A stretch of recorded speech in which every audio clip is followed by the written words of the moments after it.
Kasih jongga hamdi kalingkat kamahangya na banpre Dingsan hakka shlong jongga jinja Jashlong sowan sabe Ako'y tobat na sisimga Yoba ang layak lusyo Kapagka ng ikasoto Nang shalom nyo ingaro Sapat siya surya kajingkot Ukay kalingay ko Sapat siya surya kajingkot Ukay kalingay ko Jagat hibayok sumto ay kinwa Jagat hibayok sumto ay kinwa Tubing ring Manja siyamba Tutray Kasni Roy Kalaja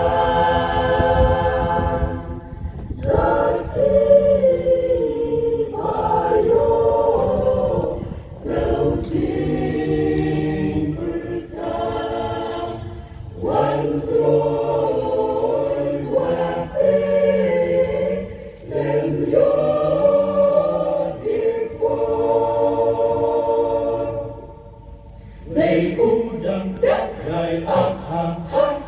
kajingkang Wat unpre sa bankang nok ban kenyaka Tuwan nenta Tuwan nenta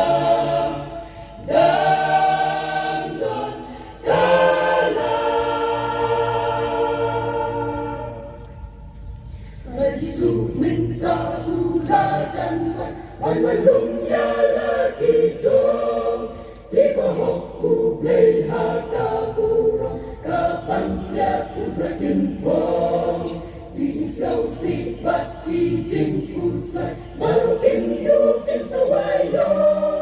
Hayin ublay hari pernah Kari syalim yakiro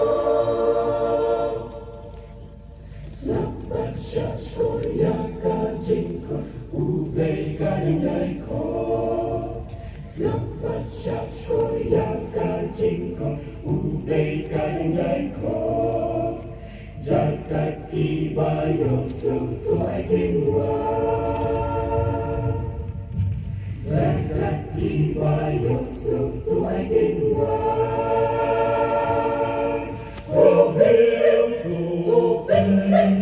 Wajah sembah putrai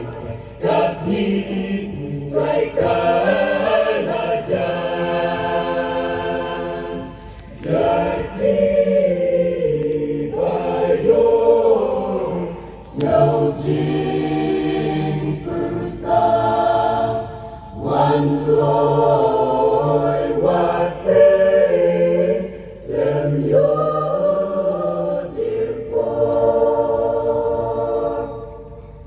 May udang